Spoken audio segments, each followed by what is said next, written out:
The spirit consciousness की दुनिया में आपका स्वागत है।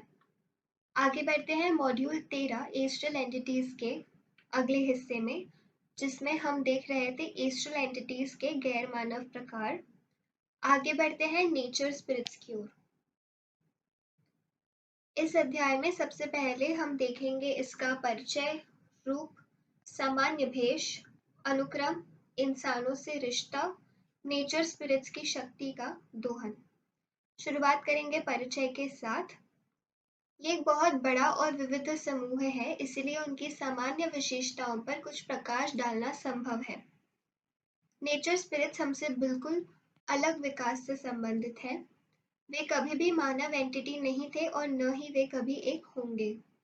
वे केवल हमारे साथ एक तरह से जुड़े होते हैं, जैसे हम एक ही ग्रह को अस्थायी रूप से समय पर शेयर करते हैं। वे जानवरों के एक उच्च वर्ग के समान प्रतीत होते हैं। किसी भी नेचर स्पिरिट का आत्मा की तरह स्थायी पुनर्जन्म नहीं होता जो हम इंसान करते हैं। इसीलिए ऐसा प्रतीत होता है जैसे कि उनके विकास में बुद्धि का विकास व्यक्तिकरण यानी इंडिविजुअलाइजेशन से पहले होता है। एस्ट्रल प्लेन पर उनका जीवन मानव जीवन की तुलना में बहुत कम समय तक बदलता रहता है। वे बच्चों के एक समूह की तरह मौजूद है, जो एक बहुत ही उपयुक्त भौतिक वातावरण में सरल, खुश और लापरवाह है। अब देखते हैं इनके रूप। नेचर स्पिरिट्स के कई रूप हैं, लेकिन आमतौर पर वे छोटे मानव आकार हैं। अधिकांश एस्ट्रल एंटिटीज के समान वे स्वयं किसी भी आकार में हो सकते हैं, लेकिन उनके पास निश्चित रूप से पसंदीदा रूप है, जो वे तब पसंद करते हैं जब उनके पास दूसरे आकार में बदलने का कोई विशेष उद्देश्य नहीं होता।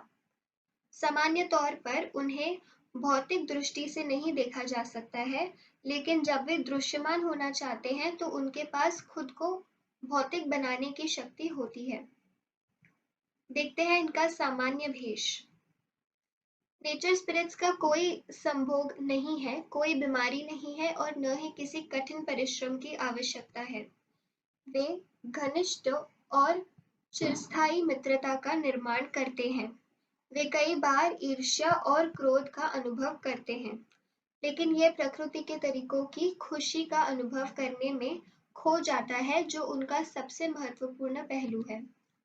उनके शरीर में आंतरिक संरचना नहीं होती है और इसलिए उन्हें किसी भी तरह से घायल नहीं किया जा सकता है और न ही वे गर्मी या सर्दी से प्रभावित होते हैं।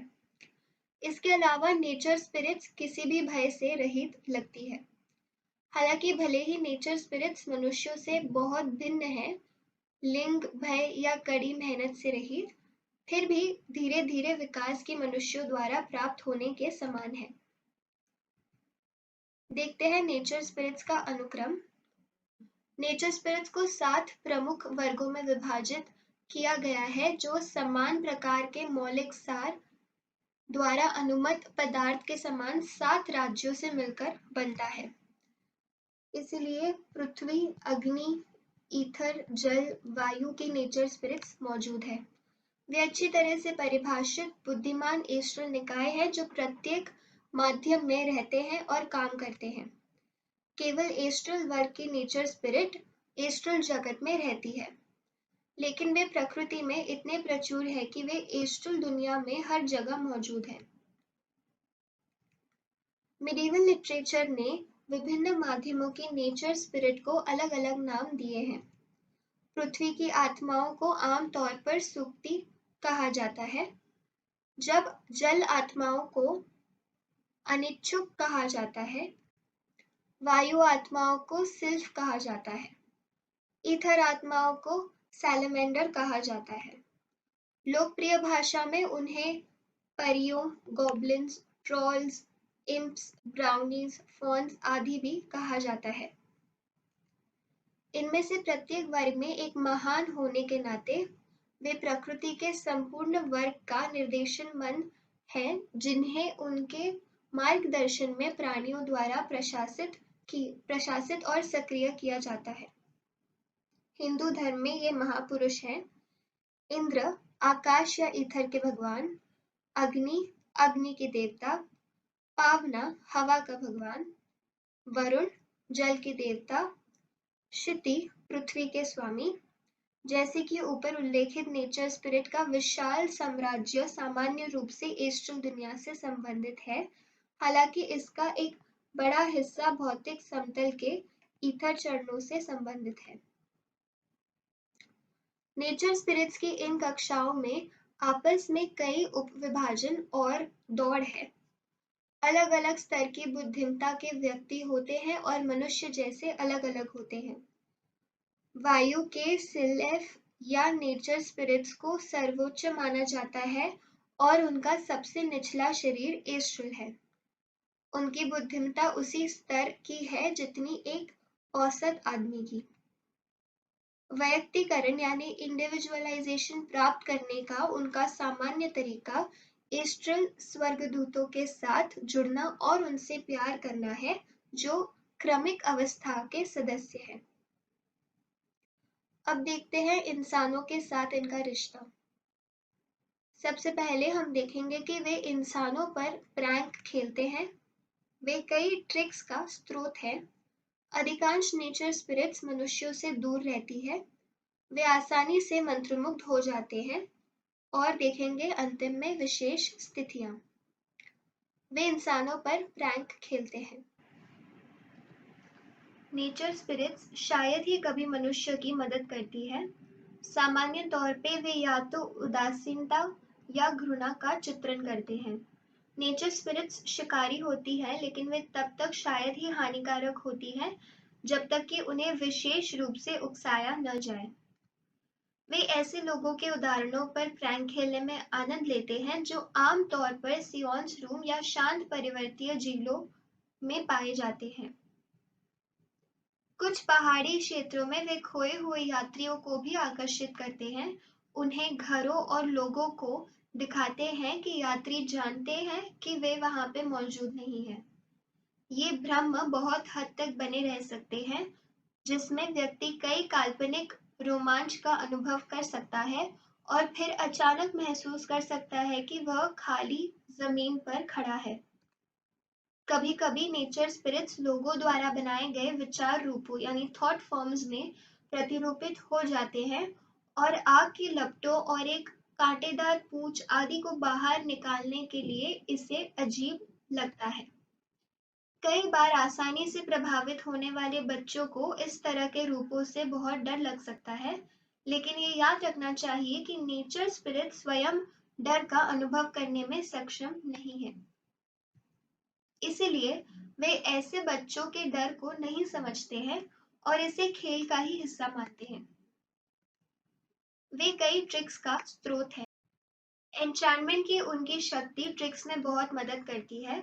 इसकी मदद से उनके पीड़ित केवल वही देख और सुन सकते हैं जो नेचर स्पिरिट्स को देखने के लिए प्रभावित करती है, जैसे कि मेस्मराइज्ड सब्जेक्ट्स में देखा जाता है। ये परियां तब तक मानव पर हावी नहीं हो सकती जब तक कि व्यक्ति बहुत कमजोर दिमाग का नहीं या उसकी इच्छा डर से कमजोर हो चुकी है। वे केवल मानव इंद्रियों को छल सकते हैं और एक ही समय में बड़ी संख्या में लोगों को मंत्रमुग्ध करने के लिए जाने जाते हैं। शेयर्ड हेल्यूसिनेशन बनाने में नेचर स्पिरिट्स की सहायता से भारतीय बाजीगरों के कुछ सबसे अच्छे काम किए जाते हैं। भौतिकवादी घटनाएं आध्यात्मवादी प्रवचनों में नेचर स्पिरिट्स के प्रति भी श्रेय दिया जाना चाहिए, क्योंकि इन धार्मिक जीवों द्वारा कई उपदेश पूरी तरह से दिए गए हैं। वे सवालों का जवाब दे सकते हैं, भावना रोशनी दिखाते हुए नॉक या टिल्ट द्वारा नकली संदेश देते हैं, दूर की वस्तुओं को नियुक्त करते हैं, वर्तमान व्यक्तियों के विचार पठन, लेखन या ड्राइंग और यहाँ तक कि भौतिक भी। वे अपने अन्य चाल में मदद करने के लिए जादू का उपयोग भी कर सकते हैं। नेचर स्पिरिट्स नुकसान का कारण नहीं बनती है, लेकिन उन्हें एक भूमिका निभाने में निर्दोष खुशी मिलती है और लोग उन्हें बहुत भक्ति के साथ देखते हैं और उन्हें परी सहायकों या प्रिय आत्माएं कहते हैं।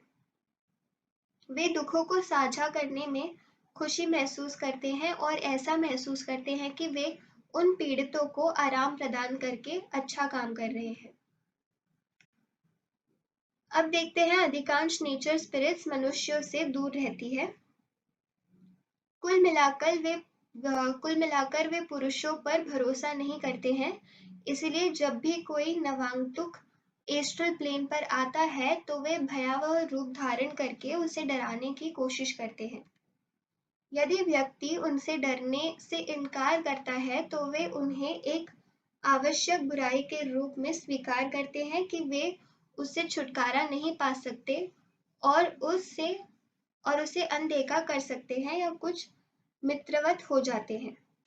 वे शारीरिक प्लेन पर मृत बच्चों के साथ खेलने में बहुत आनंद लेते हैं और कई अलग-अलग तरीके से उनका मनोरंजन करना पसंद करते हैं।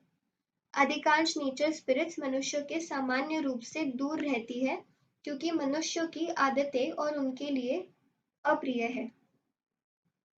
इसके अलावा लोगों की अनियमित इच्छाओं से उत्पन्न एस्ट्रल धाराओं की निरंतर भीड़ नेचर स्पिरिट्स को परेशान करती है और यह उन्हें परेशानी देती है।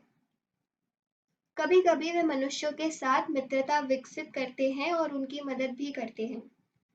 नेचर स्पिरिट्स के साथ दोस्ती या परिचित करने के लिए एक व्यक्ति को मुक्त होना चाहिए।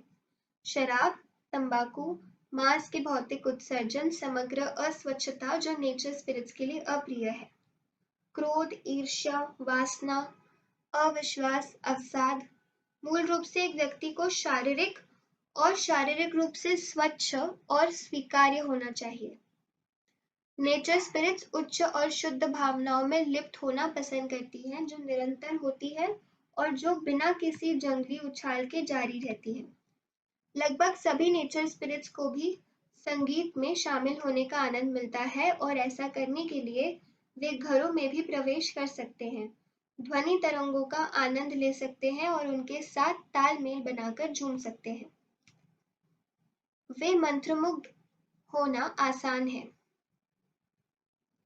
वे जिम्मेदारी के मंद समझ रखते हैं और एक औसत व्यक्ति की तुलना में, इसलिए जादूगर की इच्छा के अनुसार कार्यों का संचालन करना और उन्हें रोजगार देना आसान है। नेचर स्पिरिट्स का उपयोग विभिन्न कार्यों के लिए किया जा सकता है और जब तक ये उनकी शक्ति के भीतर है तब तक वे उन्हें सफलतापूर्वक और निष्ठा से पूरा करेंगे। अब देखते हैं विशेष स्थितियां। यदि नेचर स्पिरिट्स मानव जीवन का अनुभव करना चाहती है तो ये भौतिक प्लेन में रहने वाले व्यक्ति को देख सकती है। कुछ मामलों में नेचर स्पिरिट्स ने पुरुषों और महिलाओं के साथ शारीरिक और निर्मित अप्रिय संबंध बनाए। संभवतः इस तथ्य से जीव और व्यंग के किस्से सामने आते हैं। हालांकि इसे कुछ अलग उप मानव विकास के रूप में भी जाना जाता है। अब हम देखते हैं नेचर स्पिरिट्स की शक्ति का दोहन। जो नेचर स्पिरिट्स अधिक गंभीर और कम चंचल हैं, वे कई बार लकड़ी के देवता या स्थानीय ग्राम देवता के रूप में देखे जाते हैं। वे उस चापलूसी को पसंद करते हैं जो उन्हें प्राप्त होता है और बदले में वे उनके लिए किसी भी छोटी मदद के लिए सहमत होते हैं। हालांकि एक जादूगर एक ही उपयोग कर सकता है। इन्वोकेशन वह नेचर स्पिरिट को आकर्षित कर सकता है और उनसे किसी चीज के बदले में अपना काम करने की याचना कर सकता है। सबूत, उन्हें अपना काम करने के लिए मजबूर करना। आह्वान और निकासी दोनों परिहार्य तरीके हैं। इवोकेशन विशेष रूप से परिहार्य है क्योंकि इस तरह के तरीकों के ऑपरेटर नेचर स्पिरिट को उसके प्रति शत्रुतापूर्ण मोड़ दे सकते हैं और घातक होने का पता लगा सकते हैं। कोई भी मास्टर कभी भी अपने छात्रों को इस प्रकार का कुछ भी प्रयास करने की अनुमति नहीं देगा। इसी के साथ अब अगले वीडियो में हम देखेंगे एस्ट्रल संस्था यानी एस्ट्रल एंटिटीज, गैर मानव प्रकार में देवता। धन्यवाद।